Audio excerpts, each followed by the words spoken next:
রাধে রাধে মিত্র, সকল মিত্রগণ, আমরা এই মন্দিরটিতে প্রতিনিয়ত পদধূলি দিই, কারণ রাধারানীর একটি এমনই মন্দির যা আমাদের ভালোবাসার মন্দির এবং মন্দিরে আসতে গেলে কখনো খালি হাতে আসতে হয় না। এটি আমাদের সুদামার দর্শন তথা আমাদের ঐতিহ্য থেকেই আমরা বুঝতে পারি এবং প্রতিনিয়ত যখন মন্দিরে আসবেন প্রভুর জন্য তথা আমাদের ছোট্ট গোপালের জন্য কিছু না কিছু জিনিস অবশ্যই নিয়ে আসবেন, সেটি হচ্ছে মন ও ভক্তি দ্বারা। তবে এই মন্দিরটি আমরা প্রতিনিয়ত আপনাদের দর্শন দিই এবং মন্দিরের সম্বন্ধে বিস্তারিত আলোচ্য বিষয় তুলে ধরি।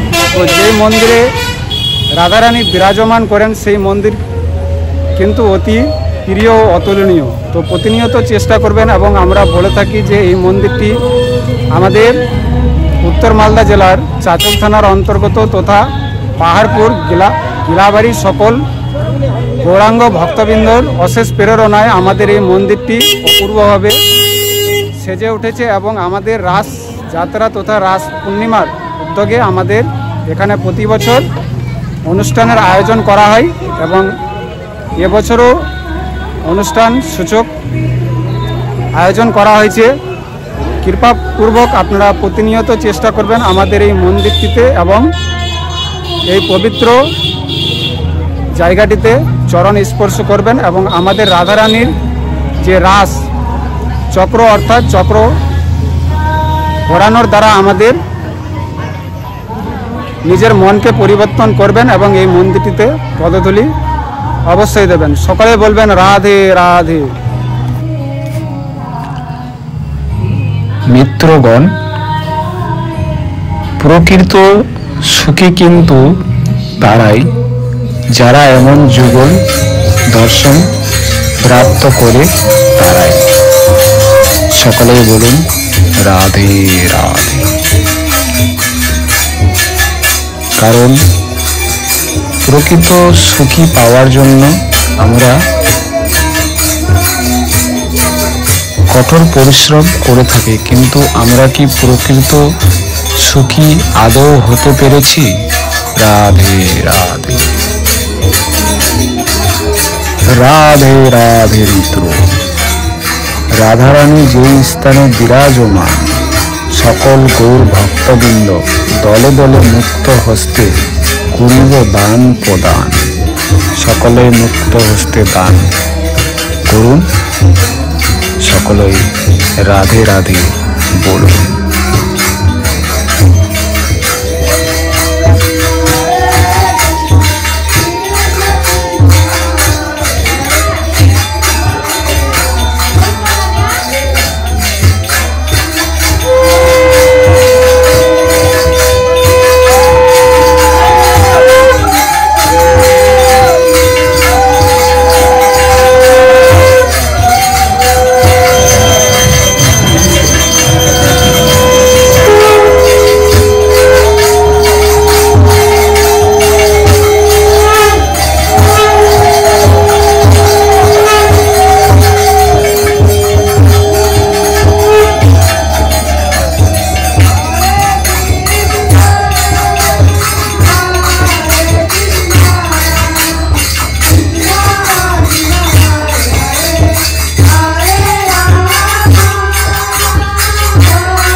প্রভু,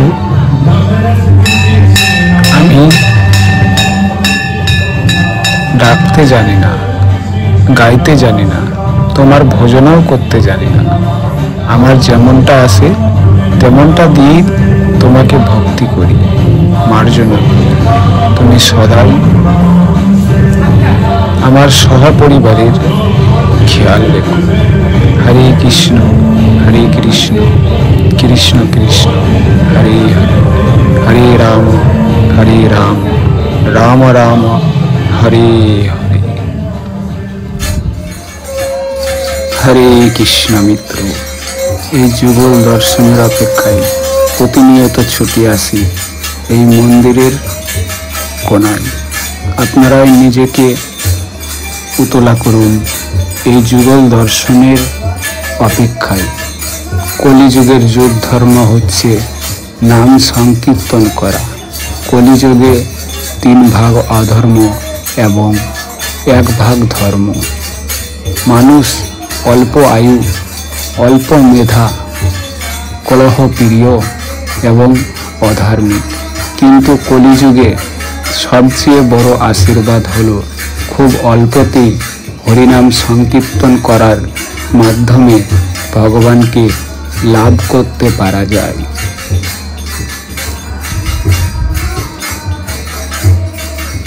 চৈতন্য চরিত্রামৃতে বর্ণনা হয়েছে, কলিকালে নামরূপে কৃষ্ণ অবতার, নাম হইতে হয় সর্বজগৎ নিস্তার। এমন ওই গোপাল প্রতিটি ঘরে যাতে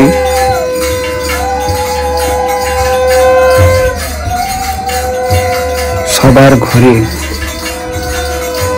এই ছোট্ট গোপাল, আমাদের প্রিয় গোপাল প্রতিটি ঘরে যাতে নির্মলভাবে প্রতিক্ষণ করতে পারি, এটাই প্রভুর কাছে চাওয়া। এই কলিযুগে ভগবানের দিব্য নাম হরে কৃষ্ণ মহামন্ত্র হচ্ছে শ্রীকৃষ্ণের অবতার। কেবলমাত্র এই দিব্য নাম গ্রহণ করার ফলে যে কোনো মানুষ সরাসরিভাবে ভগবানের সঙ্গ লাভ করতে পারেন। যিনি তা করেন তিনি অবশ্যই জড় জগৎ থেকে উদ্ধার লাভ করেন। এই নামের প্রভাবেই কেবল সমস্ত জগৎ নিস্তার পেতে পারে। অন্যান্য যুগে অনেক বছর সাধনের ফলে যা লাভ হতো না, কলিযুগে শুধুমাত্র নিরন্তর হরিনামের মাধ্যমে তা অতি সহজেই লাভ হয়।